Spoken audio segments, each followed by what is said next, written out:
Napalunok ako dahil hawak-hawak niya ang kamay ko habang naglalakad kami patungo sa elevator. Parang may kuryente ang mga kamay niya at kusang pinapabilis nito ang pintig ng puso ko. Mabuti na lamang ay walang ibang tao rito sa floor na ito dahil panigurado ay kung anong iisipin nila. Nang makasakay kami sa elevator ay agad kong binawi ang kamay ko. Binitawan rin naman niya yun agad. Hindi naman sa ayaw ko na hawakan niya ang kamay ko. Feeling ko lang kasi nasusuffocate ako dahil parang tanga na yung puso ko na nagwawala. Tahimik lang kami sa loob ng elevator. Naiilang kasi ako. Down. Pagdating namin sa ground floor ay tuloy-tuloy lang siyang naglalakad habang ang isang kamay niya ay nasa bulsa niya. Ang lakas ng dating niya habang naglalakad siya na parang pag-aari niya ang lahat ng nadaraanan niya. Idagdag pa ang suot niyang itim na long sleeve na napapatungan ng itim na coat. Literal na head turner talaga siya dahil mapa-nurse man, doktor o pasyente ay napapatingin sa kanya nang may paghanga sa mga mukha. Kaya medyo lumayo ako sa kanya dahil baka mapagkamalan akong alalay. Hindi nakaligtas sa paningin ko ang super triplets sa kamalditahan. Kilig na kilig sila pagdating kay Dravon pero nang madapo ang tingin nila sa akin ay isang nakamamatay na tingin ang binigay nila. Nakalabas na kami ng ospital at naglakad lang kami papunta sa restaurant na madalas kong bilhan ng pagkain. Hindi siya nagsasalita at tuloy-tuloy lang siya. Pagkapasok namin sa loob ay sinalubong kami agad ng waiter. "Good day, Mr. Rockford," bati ng waiter. Nagulat naman ako dahil kilala niya si Dravon. "A seat for two," walang emosyong sabi ni Dravon. "This way, sir." Sumunod naman kami sa waiter. Pagkaupo namin ay agad kaming inabutan ng menu. "Kuya, alam mo na order ko," sabi ko sa waiter at kinindatan siya. Ngumiti naman siya sa akin. "Yung pinakamasarap at pinakamahal?" Nakangiting tanong niya. "Tumpak!" Natatawang sabi ko. "How about you, sir?" Tanong ng waiter kay Dravon. "This one and this one." Tinuro niya sa waiter ang order niya at umalis naman iyon pagkatapos. "Kilala ka pala rito?" Tanong ko habang hinihintay namin ang order. "I own this." Bigla akong nasa mid sa iniinom kong tubig. "What?" Hindi makapaniwalang tanong ko. Hindi na siya sumagot. Well, hindi naman malabo iyon dahil mayaman talaga siya. Tumitig ako kay Dravon. Ang tipid sumagot. Isang tanong, isang sagot na klase ng tao siya. Ganito rin kaya siya kay Natalia? Naiisip ko pa lang na hindi siya ganito kay Natalia ay parang naiinis at nalulungkot ako. Kung ibang tao siguro ang kasama niya, marahil ay masasabihan siya na boring kasama. Pero bakit hindi ako nabobore basta siya ang kasama ko? Kahit siguro hindi niya ako kausapin, ay hindi ako maboboring. Naputol ang pagtitig ko sa kanya nang dumating ang order namin. Nagsimula na kaming kumain pero sobrang awkward dahil hindi na kami nag-uusap. "Babe?" Napatigil kami sa pagkain nang may isang babae ang tumigil sa harap namin. Napataas ang tingin ko sa babae at nagulat dahil siya yung nakasalubong ko kanina na magandang babae. "Babe? Girlfriend niya to?" Napatingin ako kay Dravon at nakatingin lang din siya sa babae. "I told you to wait for me. I told you that we would eat lunch together." Maarting sabi niya kaya napataas ang kilay ko. "Stop it, Karina." Halata ang iritasyon sa boses ni Dravon. "And who are you, bitch?" Napaangat ulit ang tingin ko sa tinatawag niyang Karina. Bitch? Baka imudmud ko siya sa pagkain ko. "I'm Levi," sagot ko at ngumiti ng pagka-plastic-plastic. "Oh, I'm Karina Valencia, Dravon's girlfriend." Napatingin ako kay Dravon at nakitang nakahawak siya sa sintido niya na parang pigil na pigil ang galit. Kung girlfriend niya ito, bakit siya nagagalit? LQ ba sila? May girlfriend pala siya, hindi man lang niya sinabi sa akin. Buisit. Bakit naman niya sasabihin sa akin? Close ba kami? Buisit talaga. "Pwede ka nang lumipat ng upuan dahil magla-lunch kami ng BF ko." Mataray na sabi niya. Hindi man lang nagsasalita si Dravon. Kaya siguro siya nagyaya rito ay dahil dito pala sila kakain ng girlfriend niya. Kabuisit talaga. "Waiter, pakilipat nga yung pagkain ko." Inis na sigaw ko at padabog na umalis sa upuan. Lumapit naman ang waiter at agad na kinuha ang pagkain ko at nilipat sa ibang upuan. Napatingin pa ako kay Dravon at parang wala talaga siyang balak magsalita. Bahala nga siya. Ano bang paki ko sa kanya? Magsama sila at sana mabulunan sila sa kalandian nila. Padabog ulit akong umupo sa pinaglipatan ko na upuan. Nakikita ko pa rin sila mula rito kaya't inis kong pinagtutusok ang karne na nasa plato ko. Wala na akong gana. Gusto ko lang pilipitin ang leeg ng babaeng yun. Nakakainis talaga. Mag-isak ata. Napatingin ako sa gilid nang may magsalita. Travis? Gulat na sigaw ko. Hindi siya naka-uniform kaya mas gumwapo siya. Anong ginagawa mo rito? Nagtatakang tanong ko. Kakain. Sagot niya habang natatawa. I mean, bakit ka nandito? Bukas pa malilift ang suspension natin ah. Sabi ko. Ikaw, bakit ka nandito? Balik na tanong niya sa akin. Binisita ko yung alaga ko. Sagot ko. Tumango siya at umupo sa harap ko. I see. May binisita lang din ako. By the way, pauwi ka na ba? Tanong niya. Napatingin ako sa gawin nila Dravon at nakita kung paano maging sweet sa kanya yung Karina. Umirap ako at tumingin muli kay Travis. Oo, pauwi na ako. Medyo masamang hangin dito sa ospital eh. Medyo nilakasan kong pagkakasabi ko noon. Napatingin naman sa akin si Karina pero inirapan ko lang siya. Great, edi mag-mall na lang tayo. Napatingin ako kay Travis. Anong gagawin natin sa mall? Tanong ko. Magliliwaliw. Maghahanap ng pagkakaabalahan. Sagot niya. Tayong dalawa lang? Tanong ko ulit. Napatigil siya saglit at ngumiti. Yep. In short, date. Let's have a date today. Muntik ko nang maibuga sa kanya ang iniinom kong tubig. First time in my life na may mag-aya sa akin ng ganito. At ganito pa kagwapo. Sino ba naman ako para tumanggi, di ba? Ano, tara? Nahihiya akong ngumiti pero tumango ako. Sige, tara na. Sabay kaming tumayo sa upuan at maglalakad na sana kami nang may isang marahas na kamay ang humatak sa akin. What the? Sigaw ko dahil talagang nagulat ako sa paghatak niya. Hindi siya humihinto sa paglalakad at napatingin ako sa likod ko na nakita ko si Travis at Karina na nakatingin sa amin at labis na naguguluhan sa nangyayari. Hinatak lang ako ni Dravon hanggang sa pumasok kami sa ospital. Ano ba yun, Dravon? Inis na sigaw ko dahil pinagtitinginan na kami ng mga tao. Follow me. Binitawan niya ang kamay ko at nauna nang maglakad. Napasunod naman ako agad sa kanya dahil nakakatakot yung boses niya. Nang makarating kami sa office niya, ay padabog kong sinarado ang pinto. Siya naman ay nag-alis ng coat. Anong eksena yun, Dravon? May pupuntahan ba kami ni... You're going on a date? Napalunok ako dahil sobrang lamig ng boses niya. Ang talim ng mga tingin na binibigay niya sa akin at talagang nakakatakot. Bakit ba? Kinakabahang tanong ko. You asked me for a lunch, then you're gonna fucking leave me there? Halos mapatalon ako sa sigaw niya. Galit siya at kitang-kita iyon sa mukha niya. Nagtatangis ang panga niya, pulang-pula ang mukha niya. Natahimik ako dahil may point siya.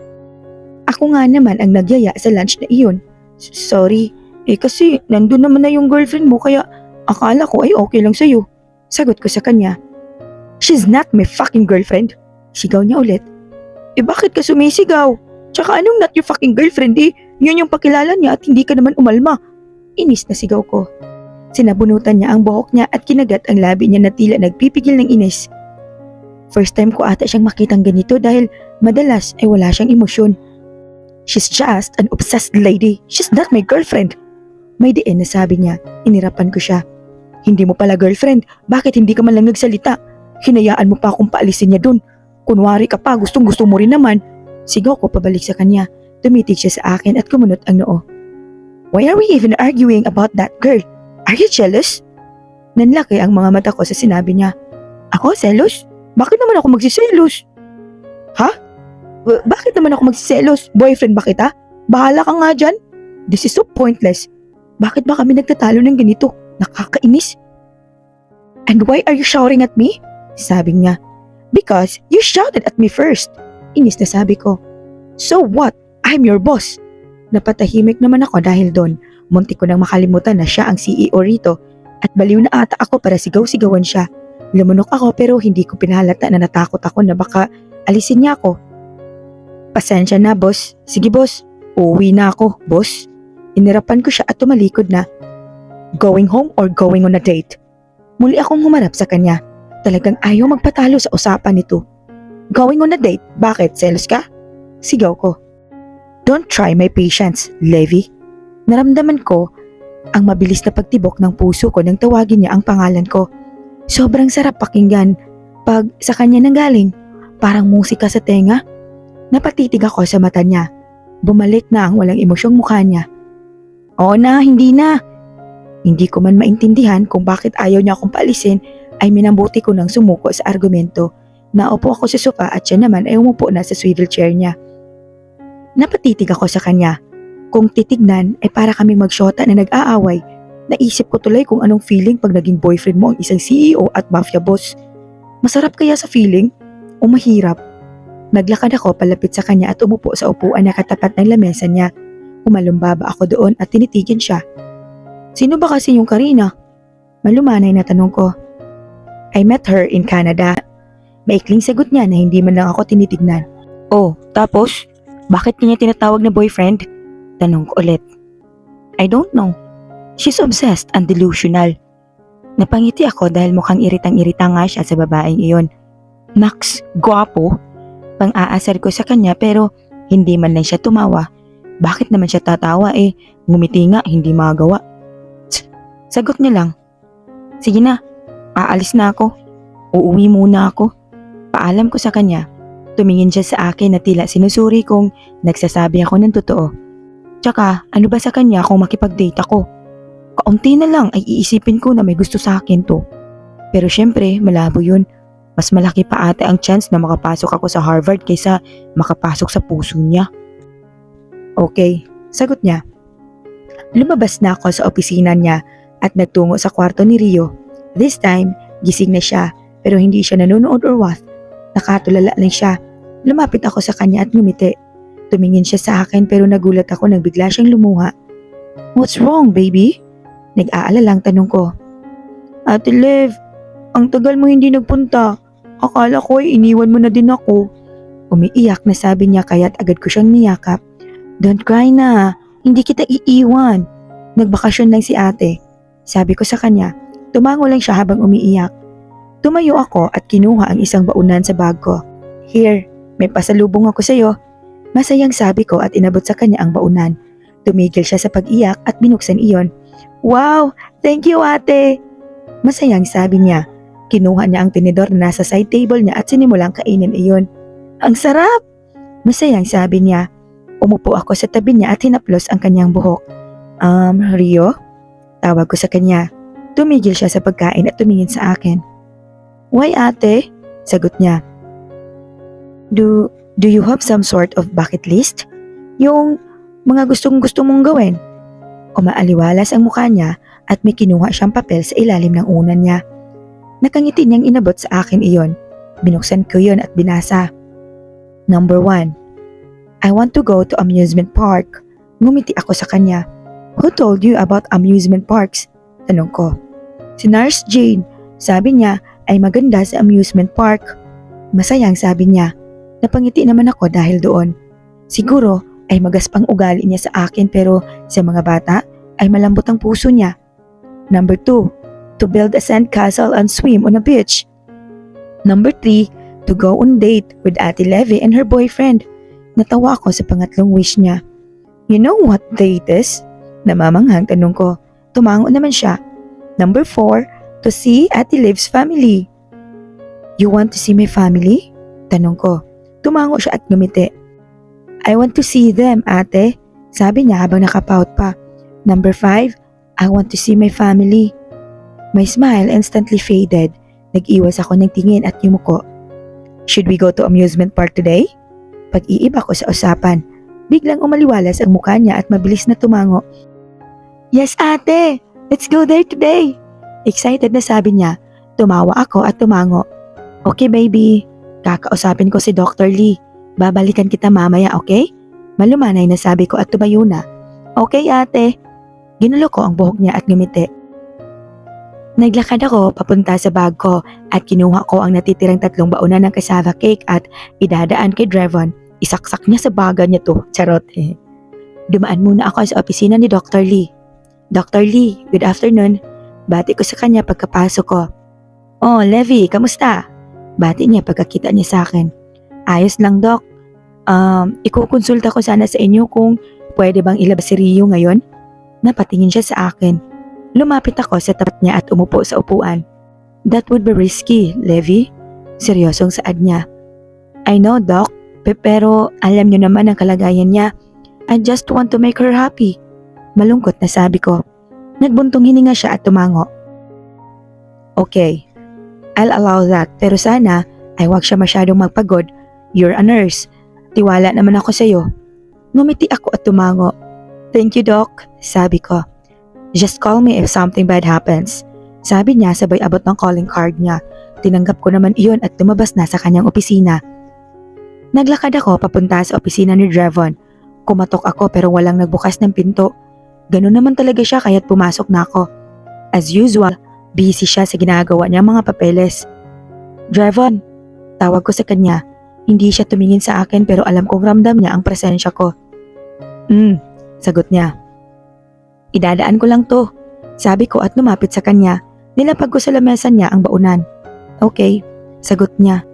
Okay lang, wala man lang thank you. Apakatigas talaga ng puso nito. Sige, alis na ako. Paalam ko sa kanya. Going home? Tanong niya pero hindi man lang nag-angat ng tingin.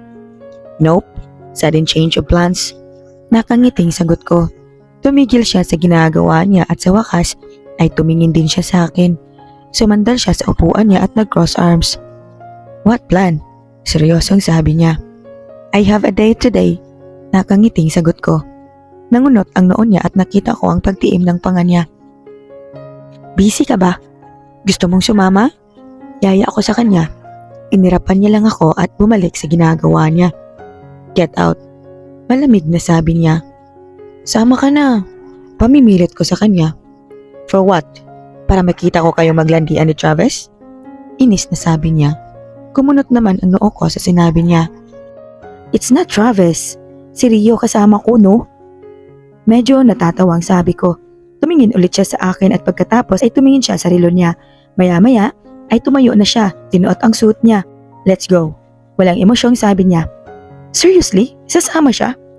Lumabas na kami ng office at sumakay sa elevator. I'll just wait you at the parking lot. Tumango ako at hindi maalis ang ngiti sa labi ko. Hindi talaga ako makapaniwala na sasama siya. Hindi ko man lang siya pinilit. Bumaba ako sa elevator at sinundo si Rio. Mukhang pati si Rio ay masaya na lalabas kami ngayon. Nakasuot siya ng simpleng dress at bonnet. Dinala ko rin ang bag niya na may lamang mga gamot at pumunta na kami sa parking lot. I'm so excited, ate. Masayang sabi niya habang naglalakad kami sa parking lot. Nang makita namin ang sasakyan ni Drevon, ay agad kaming pumasok. Kuya Drevon! Masayang sabi niya nang makita si Drevon, pero hindi man lang siya sumagot at nag-drive na ng kotse. Where are we going? Tanong ni Drevon. Sa Smile City, sagot ko. Ang Smile City ay isang kilalang amusement park dito sa Manila. Wow! Ang ganda! Manghang sabi ni Rio nang matanaw namin ang Smile City. Maganda nga talaga dito sa Smile City. Ibang-iba kumpara noong unang nakapunta ako rito. Kasama ko pa noon si Stephen. Bumaba kami lahat sa sasakyan at pumasok sa Smile City. Si Drevon na nagbayad. Mayaman naman siya eh. Ate, let's try that. Turo ni Rio sa isang mini roller coaster na para sa bata. Tara Drevon, yaya ako kay Drevon. No, I'll wait for you here, sabi niya. Tumango na lamang ako dahil alam kong di naman siya sasama. Sumakay kami ni Rio sa roller coaster. Tawa lang siya ng tawa kaya natatawa na rin ako.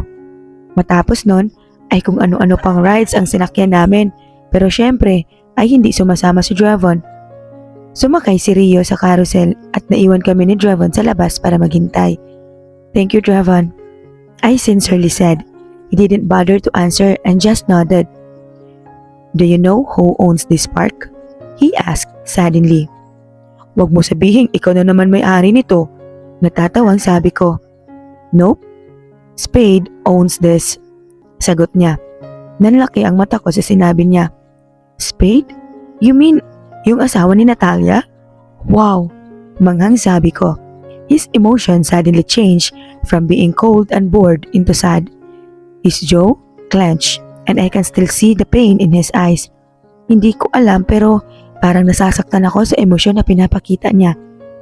Umiwas ako ng tingin sa kanya at pinanood na lamang si Rio. You really love her, don't you? I asked unconsciously. A bitter smile formed into my lips and tried to act normal. What are you saying? Naguguluhang tanong niya. I breathed deeply and met his gazes. You love Natalia for years and up to now. He's surprised on what I've said. Hindi siya sumagot at nanatiling nakatitig sa akin. I wonder kung ganyan ka rin kaya kung sakaling siya yung kasama mo at hindi ako? Maboboard ka kaya kapag siya yung kasama mo? I guess not. Ganun kasi pag mahal mo, walang dull moments. Ngumiti ako ng pilit sa kanya. But that's okay. I appreciate you being here, sabi ko. Ate Lev, iniwas ko na ang tingin ko sa kanya at bumaling kay Rio na nasa tabi ko na pala. Pahinga muna tayo, baby. Sabi ko at tinatak na siya papunta sa upuan. Sumunod naman si Dravon at naramdaman ko ang pag-upo niya sa tabi ko. Ate, I want to play that one. Turo niya sa isang parang shooting range na target ay bolang maliliit. Hindi naman natin alam maglaro niyan eh. Katwiran ko. But I want that stuffed toy. Malungkot na sabi niya. Nagulat ako nang biglang maglakad si Dravon papunta doon. Sinundan namin siya ni Rio at inabutan siya ng isang pellet gun. Agaw pansin talaga si Dravon dahil pinalibutan siya ng mga tao. Nasa likod lamang niya kami at pinapanood siya. Grabe girl, ang gwapo. Shit, may girlfriend na kaya yan? Rinig kong bulungan ng mga babae pero hindi ko na iyon pinansin. Agad niyang inasinta ang mga target at halos mapanganga ako nang walang kahirap-hirap niyang natamaan lahat iyon. Gulat na gulat ang lahat, maging ang staff ng stall na iyon. Pero hindi pa siya tapos dahil parang umulit pa siya. At tulad ng una ay walang kahirap-hirap niyang natamaan lahat. Inabutan siya ng staff ng 2 malaking teddy bear at lumapit siya sa amin ni Rio. Binigay niya iyon tag-isa sa amin. Thanks, sabi ko sa kanya. Wow, thank you Kuya Dravon. Masayang sabi ni Rio. Naglakad na kami paalis sa lugar na iyon. Rio, I think we need to go na. Kailangan mo nang magpahinga. Sabi ko kay Rio. Agad naman siyang tumango at hinawakan ang kamay ko. Okay ate, I'm tired. Matamlay na sabi niya. Do you want a piggyback ride? Biglang sabi ni Dravon at lumuhod sa harap ni Rio. Kinuha ko kay Rio ang teddy bear niya at umangkas na siya sa likod ni Dravon. I'm really happy today, Ate Lev, sabi ni Rio na parang inaantok na. I'm glad you're happy. Sagot ko, mabagal kaming naglalakad palabas sa Smile City. Salamat, Dravon. Yung sinabi ko kanina, huwag mo nang isipin yun, sabi ko sa kanya. Yeah, sagot niya.